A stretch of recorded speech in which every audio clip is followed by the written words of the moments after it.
Migas. It is summer, and it is always something that comes up around this time, along with Shark Week and all that. But it all goes back to the interest in sharks, specifically great white sharks, and what the fascination, I guess, happened in 1975, 76. And you could look back in the history of feature films and blockbusters, and this, aside from The Exorcist and The Godfather, Jaws basically ushered in the blockbuster summer hit film. And after this, you started having, Star Wars, and Close Encounters and all these other kind of, films that were eventually got made, that became the blockbusters and stuff like that. So let's jump right into it. And I'm going to start off with, well, me and my brother share a similar story, but Cary, how old were you when you first saw Jaws, or did you see it when it actually came out at the movie theater? Yes, I saw it at the theater. I was 10 or 11, and it was 1975, 1976. I believe it was 75. And yeah, it was, and still is, the scariest movie, the scariest movie I've ever seen. And of course, I've seen other scary films, Exorcist, Rosemary's Baby, plenty of others. Uh, so okay, what I mean, in what capacity was it? A movie theater? Was it a drive-in? Where did you see this film? It was a movie theater. Okay. Me and my brother, we share a similar thing. Our parents were probably not smart for taking us. We were little kids. My brother was even younger than I was. He were what, two and a half, you said, Rich? About two. Okay, about two. So that would have put me at least four and a half, going, before turning five. They had to leave the movie theater, Cary. When the music, the intensity, the shark just blew my head off out of the water, and I just started screaming and freaking out and all this. And I think they literally had to take us out of the movie theater because of me. I've heard of other similar stories, so I'm not the only one. I've heard stories of kids getting freaked out by Disney films and have the parents having to physically take their kids out because, I mean, think about it. The size and magnitude of the movie screen, it just, totally blows everything away. I think the kids might be a little bit desensitized because of how big their screens are right now, Sure. and then, we've never experienced anything like that. Maybe deep down it's the fear of drowning or being in water, because I don't know how to swim. So maybe that probably compounded the whole fact that it looks like we're in water. There's sharks in this water that's, people getting eaten or whatever the case may be. But that was a pretty intense thing. As 2-year old, what do you recall, Rich? What is the impact that at such an early age? Because eventually we did watch the movie, but at being two and a half, I mean, you were telling me earlier that you remember very specific things, about, clothing of stuff like that, and where we ended up going afterwards and stuff. But what specifically do you remember about Draws at that age? Well, the music, of course. The you know, was it Williams that did it? Yeah, John Williams. Yeah, classic And two notes. you at that age, I had already known once you hear the music, it's time to turn back into my mom's shoulder, and she was wearing a wine colored blouse with floral print on it, and I remember because I was looking at that quite a bit during the movie. Wow. And I mean, I remember little snippets of the movie and stuff like that, but primarily turning every time something was about to happen and things like that. I can't say I remember getting popcorn or drinks or anything like that at that time, but there's the music, certain clips of the movie, and the blouse that my mother was wearing at the movie. I'm beginning to wonder, Rich, if they dropped me off at Grandma and Grandpa's and went back to the movies with you and finished that movie. I'm beginning to wonder that right now. Maybe that's why we ended up back there because after the movie we went to Grandma and Grandpa's, but that And they were, was yeah. I'm wondering about that because, yeah, they had to get me out of there. And if Richard keeps remembering turning, then he had to have gone further into that film. I was so scared, Cary. I couldn't walk past a bathroom without thinking that a shark was going to jump out of the toilet, or much less take a bath and a shark was going to come out of the drain. Because mind you, I didn't go into swimming pools. And so anything that was a water source, I felt that a shark was going to come out of it. So I would run past the bathroom door or try to close the door so that the bathroom wasn't exposed. It was that much of a impact on me as a child. See, the thing that had that effect on me was The Exorcist. Yep. I would run by an open bedroom because I didn't want to see somebody pop up in the bed. Yeah. That was another film that definitely scared the hell. Right. But was there anything that lingered about that film, Jaws, Cary, that going into the beach, swimming pools or something like that? Did something, stick on you on that initial appearance of watching that movie? Absolutely, and I know that it affected anybody that saw the movie, especially when it came out. Uh, it scared the hell out of everybody. I mean, nobody wanted to go in the water. Hell, nobody wanted to go in a pool. It really made a major impact and scared people. He did a heck of a job with that film, and was it his first film, second film? It might have been, well, depending if you count short films. Then there was Night Gallery, which was made for TV. Eventually, it was released in the theater, the part of 3 different chapters of Night Gallery. And then he did Duel, which is basically an 18-wheeler, very much like the shark, chasing people. And then he did what is it? The one with Ron Howard. And was it Goldie Hawn? He made another film where they're car racing or something like that. Vaguely remember that, yeah. Yeah, something like that. Wasn't it, Rich? I don't know if you recall that, but I think there was another film. But Jaws was the one that, if it put him on the map, so to speak, as far as the go-to guy. I mean, and he was a blockbuster. I mean, he was he made all the summer money. And the thing is that if, looking back on that film, and if you watch the documentaries and stuff like that, that film could have just ruined his career too, because you're talking about a mechanical shark that did not work all the time and malfunction 90% of the time, I think. But see, and that's the beauty of this, because later on when I watched the film, I just fell in love with the acting and the way that they would act with each other, and they're all waiting for the shark to work. But those scenes and those interactions of them on the boat, they're on the boat, inside the boat, and all this, and the stories that they're telling are so captivating. You're just waiting. And then you hear the cues, you hear the musical cues, you see the barrels come up, and you're not really seeing a shark, but it's in your mind that there's a shark out there. He can't go down, not with 3 barrels. Yeah, there you go. Rich, let me ask Richard real quick. When do you remember remember Express, Sugarland Express? 1974? Right, that Ron was the Howard. Year before. That was the year before Goldie Hawn. Yep. That's the year before Jaws. Jaws. So now let me ask you this, Rich. When do you remember actually not being turned away from the film that you recall? Do you recall when you first saw the film from start to finish? Oh, well, the next time we ended up seeing it, and I want to say it might have actually been a re-release or even a drive-in, one or the other, because we saw quite a few movies at the drive-in, and I mean it's. And those were always a couple of years later, and it was like the cheaper. Bring them back. Yeah. Because they were such big hits.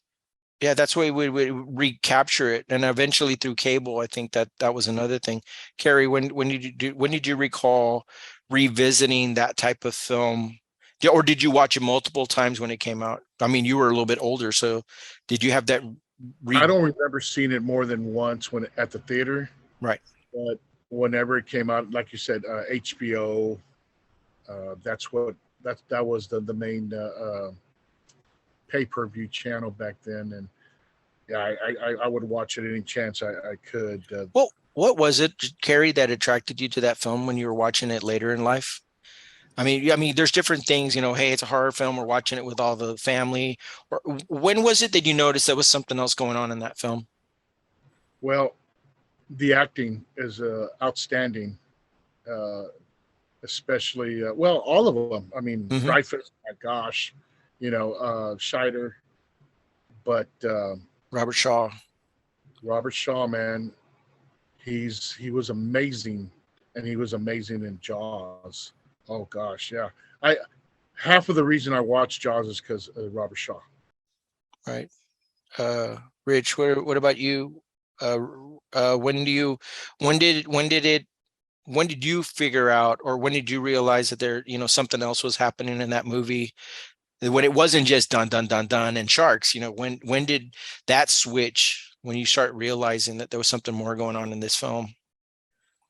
It was way early on. I mean, you know how in every movie, and this may just be me, maybe just us, I don't know. But when you watch a movie when you're young, you're a kid, you decide which character you are in the movie. Hmm. You know, I always saw myself, and not just because the actor's name is Richard, but I always saw myself as the Richard Dreyfuss character. You know, Interesting. he wasn't the star of the movie. He was like the other guy as one of the leading guys, but not the leading guy. But I always saw myself as him, um, and I kind of related to that character growing up. And I'm talking, this is when I'm single digit ages, that Right. I related to Richard Dreyfuss in the movie, and I'm like, and I look back now and I'm thinking, what was it that had me think that? Right. Um, I never saw myself as Roy, in the movie, and even Brody. years and years later, um, Blue Thunder comes out, and it's like, oh, it's the guy from Jaws. That's what he was. No matter how many other movies he came out in, he was the guy from Jaws. Uh, just like Robert Shaw. You look back at older movies, and you're like, that's the guy from. He looks way different. He doesn't have the beard, and he's all dressed like a Nazi or whatever in this movie. But you know, um, Horse it's 10 from like, that throne, or yep, Yep. With Harrison Ford. yeah, yep. Yep. Jim Brown. Yep.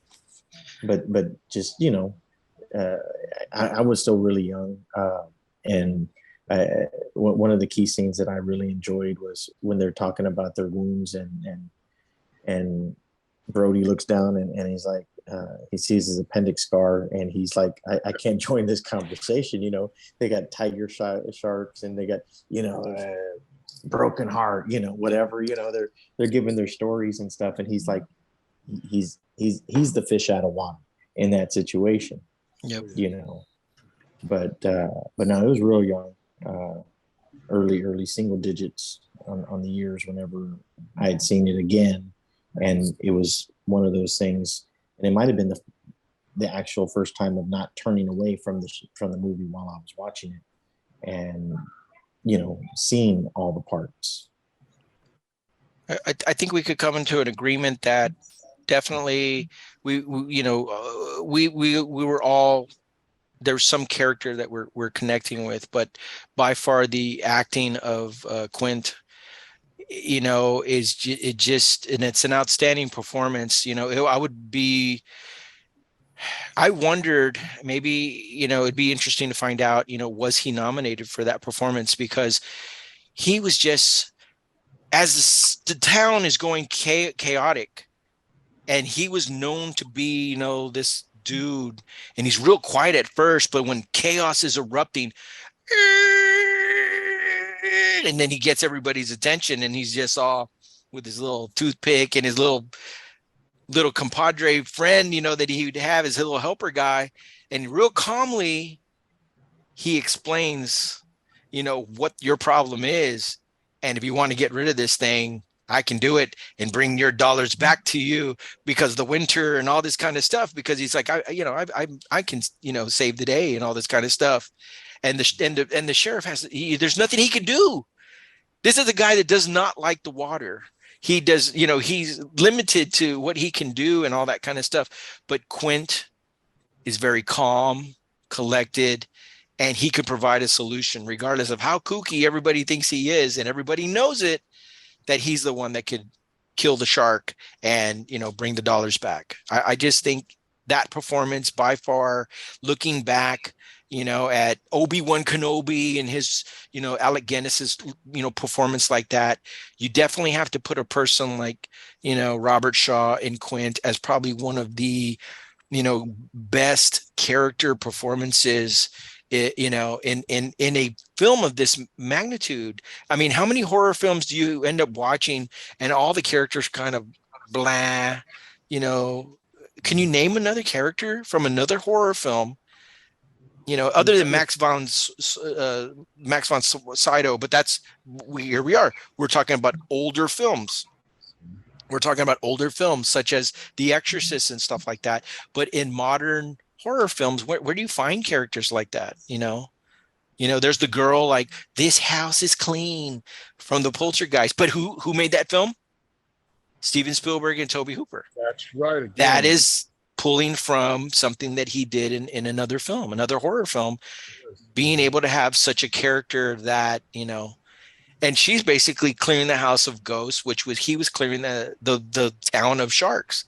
So very interesting how Spielberg draws back from time to time with very, certain type of actors and stuff like that to play these roles and stuff like that.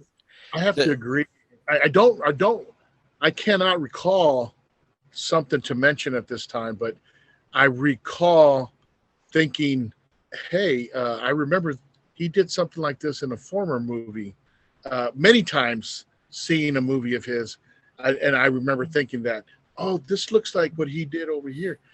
So I know you're absolutely right. He did do that. He does that. Do you have a favorite scene in Jaws, Cary? There's something. I mean, there's all kind of moments or scenes or visuals. Is there something that really that I guess from now, you just said you saw it a couple of weeks ago. Is there something that just really just always captivates you, or that just you always, like about that film? I like everything about the film. I like all the scenes. I like, it's just my favorite film.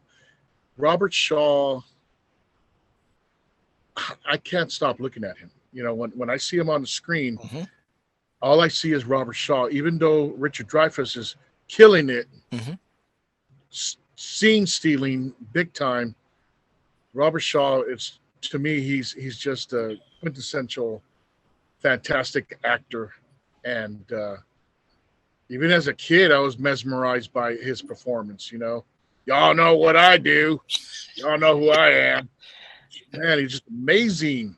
Yep. And then the monologue on the boat About the Indianapolis.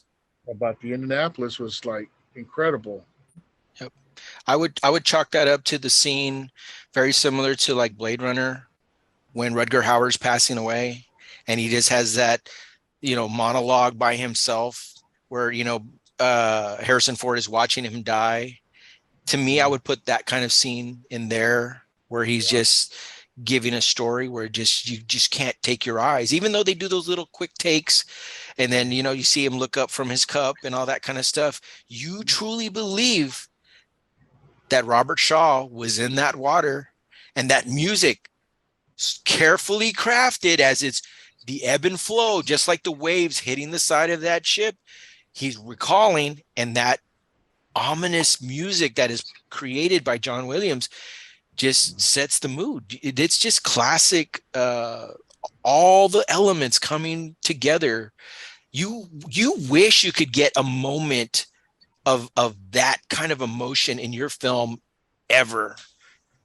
Rich, what scene, sticks out to you, or what do you keep going back, and what is it about Jaws? What scene? Well, like I was saying about they were talking about the shark bites and this and that. Mm-hmm. And, Robert Shaw's takes the cake with the tattoo. The tattoo. Yeah. And that shows you where he was, where he came from, why he's the way he is. Yep. Yeah. Don't give a crap about nothing because he's been there before and with nothing left, Yep. Um, He's not going to put on a life vest again. it's you look at the movies, the two movies he did right before.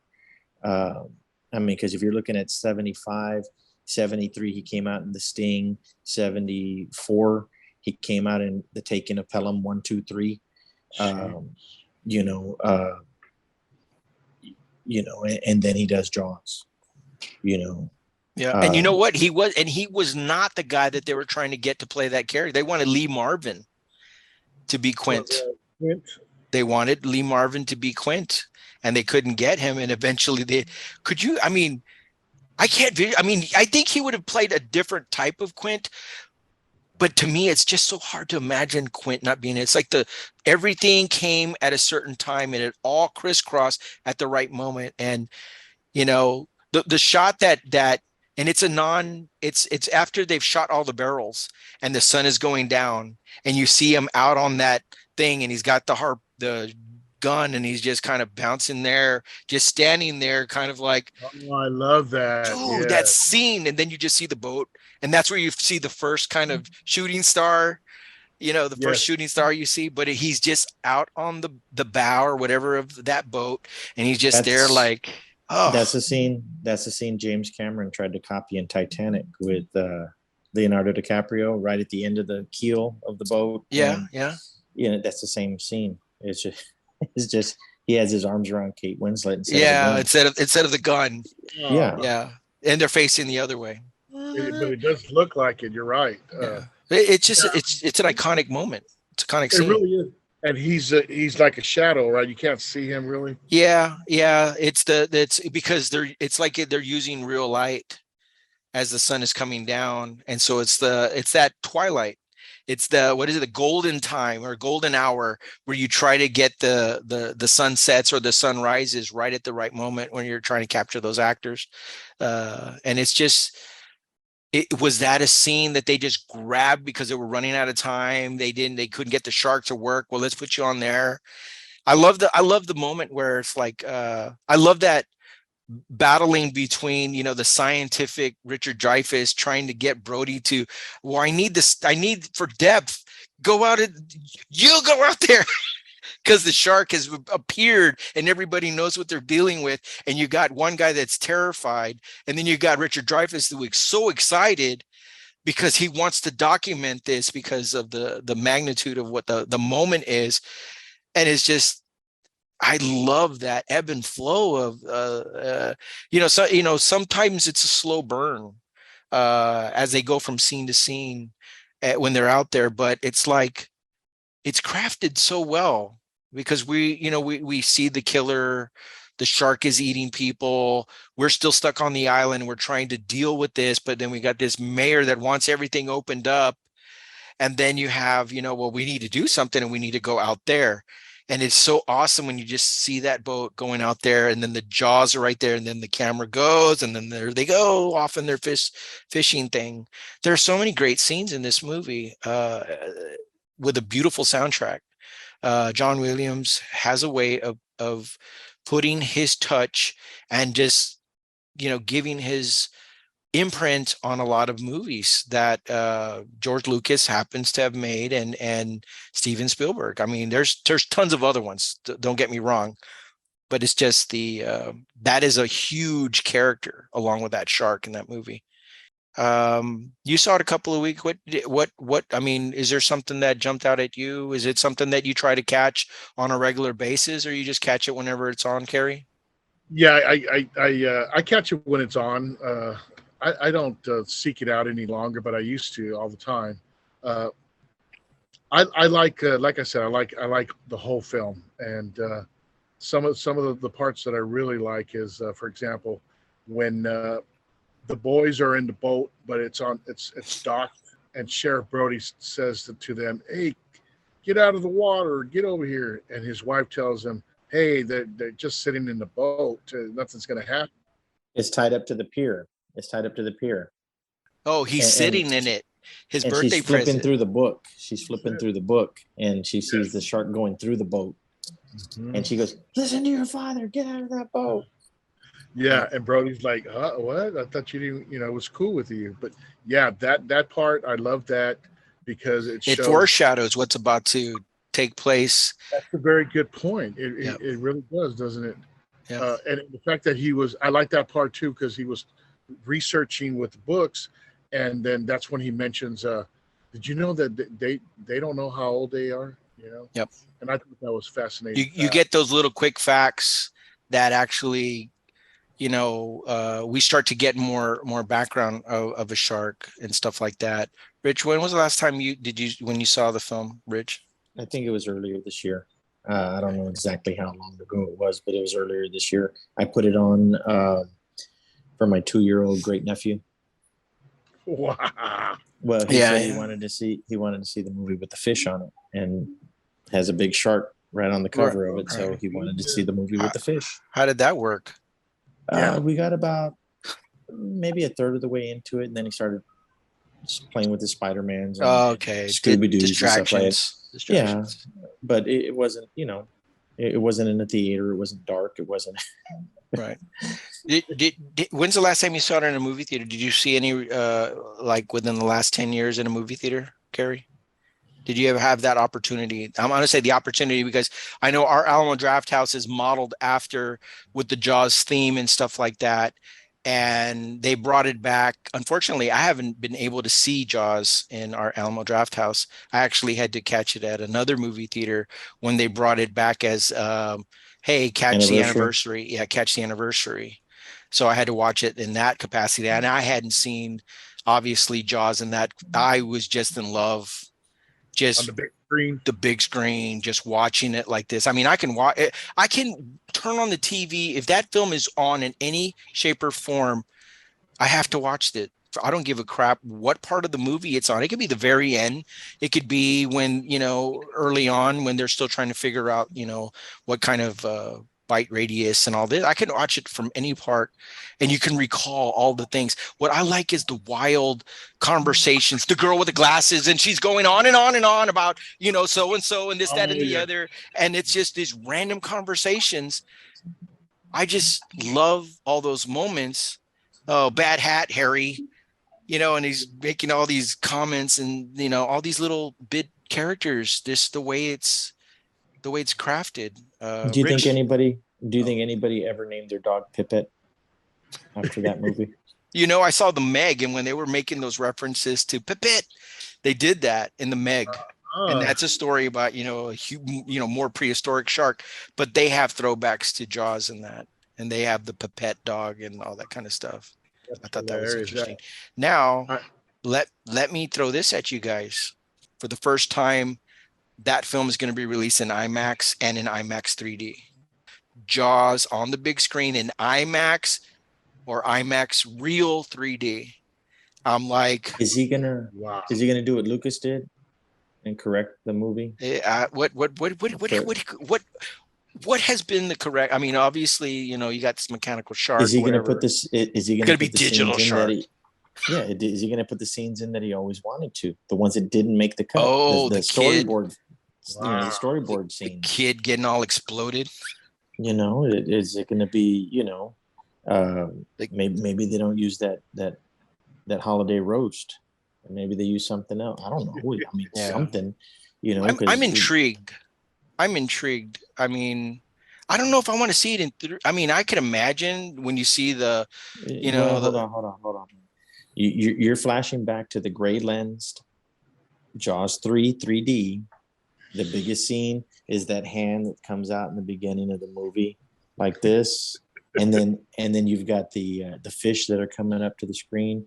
It concludes with the shark exploding straight into the center of the screen. And the jaw, whatever. Yeah, it's. But I get what I'm trying to say is I don't know if I want to be distracted. I mean, I'll watch it blown up, huge, but I don't know if I want to wear shit on my face and watch it. That's the big debate. Do I want to watch movies in 3D? Because I have to wear glasses and I have to wear something else on top, and I don't like that. I like another scene in the film when he was measuring the bite radius. Dreyfus was, and they ask him, "What kind of shark is that?" It's a tiger shark, and the guy goes, "What? What?" What the heck? By the way, That? they're gonna kill themselves out there. You might That's want to get hilarious. somebody. And that's They're his all like gonna die. he comes and he starts meeting all these people and they just he's the fish out of water. He's the guy from the institute, whatever, and all these hillbillies and whatever and country folk Hey, that live around there, go get fishermen. those. Tell those guys to get out of the boat. They're your people. These aren't my people. These are They're people from from all all over. over. Yeah. Right. It's like you could have a read along with this film. It's just so iconic of just the moments, just those little, you know, just those moments, man. Just the dynamic that the characters were set. And he goes, I pulled out a tooth. It was the size of a shot glass. And the guy's like, and where is this tooth? Oh, you know, those dimensions that you're seeing on that billboard. Oh, you'd like to prove that, wouldn't you? And this, that, and the other. I just, Like to God, get that your name in mayor is the just drives me crazy, man. like to get your name in a paper The National magazine. Geographic or whatever it is. It's just, man. And then 2 years later, Dreyfus came out in the mashed potato movie. Yeah, Close Encounters. Yep. Yeah. 70, it was 77. Yeah, 77. That's Another hit. Yeah, we did see that one at the theater too. Yep. Yeah, that one messed me up too. Those aliens come out, and at the end, I was like, "Oh, that's it." I was making it all the way through, and then we get to the end, and then we got aliens coming out. They weren't friendly aliens; those were scary ass aliens, man. Yeah, they were. Mhm. They were little kids with a mask on or something. They were Yeah, really they're all scary. walking around with the big fingers and all that kind of stuff. And then there was a special edition that came out later on where they actually show the inside of the, Yeah, and I they're all remember. kind of gathering around him and stuff like that. There's debate if he wanted those clips in there or not. Well, they show him being escorted in by the aliens, and you're right. We get to see the inside of the ship, right? But it didn't go any further than that. Huh? Right. That was Right. Yeah. yeah. There's debate if he wanted to keep those in or not. Spielberg. He has two versions of that film, and it's actually the director's cut is actually shorter by a couple of minutes compared to the release. What do you think about that? Seeing the inside of the ship, because it doesn't show much more than just the inside. Which Right. I don't know. I think I've seen like different versions of the film. And I have to say that the spaceships and stuff like that they've shown. Yeah, there it is. See? Wow. Yep. That's a shirt that we used to have, well, he has it now. But look at that. That's an authentic Close Encounters shirt that came out from that time. That's And that amazing. ship, those ships were amazing accomplishment to film and to produce and have those on the screen where they were.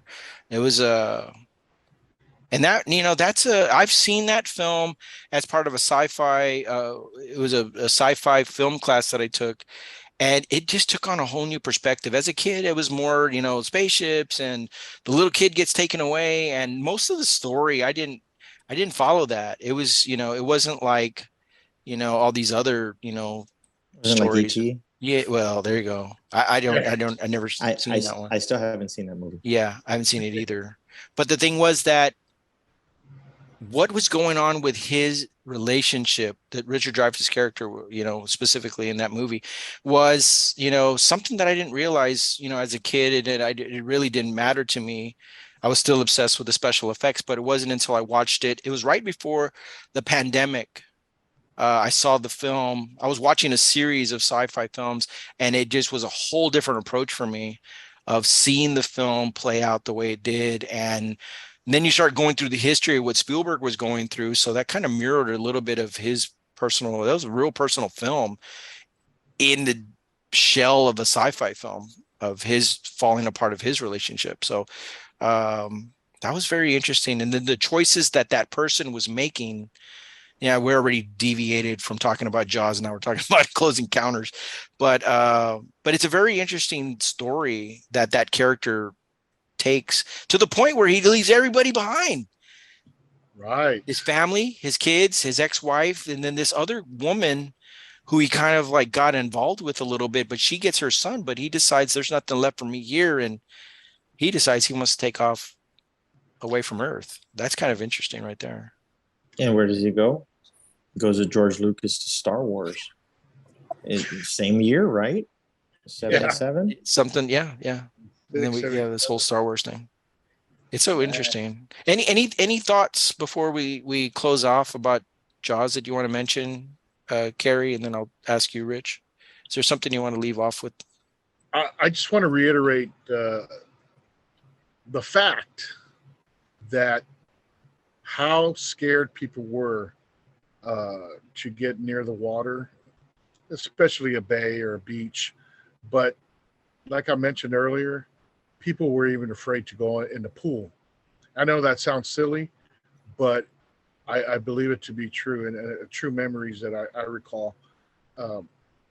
It scared the hell out of people, and like you mentioned earlier, you were a child, but adults. I mean, there's no shame in that game, Rob, of being scared, because adults, everybody was afraid. So Spielberg did a fantastic job with that film, and the acting was impeccable, and it will always be my favorite film. Rich, what do you leave off on Jaws? It's surprising that the only things it won for the Oscars was best sound, best film editing, and best music for an original dramatic score. The only thing that it didn't win out of what it was nominated for the Oscars was the best picture. It didn't win. So the actors weren't even nominated. No. What's the BAFTA award? Those are the British film. Yeah, those are like the Oscar BAFTAs. Those are like the for those awards. The only one that it won was I think it said John Williams, but it says for the Towering Inferno for the year of '76. So he didn't even win for that one. But Richard Dreyfuss was nominated, but he and so was Spielberg for best direction, and it was nominated for best film, was nominated for best film editing, but it didn't win anything other than John Williams winning.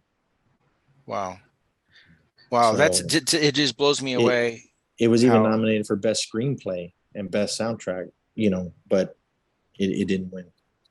Wow. Robert Shaw wasn't even nominated. That's amazing. Looking back on that, I mean, I'd be curious to see who were the nominees, but that's a travesty.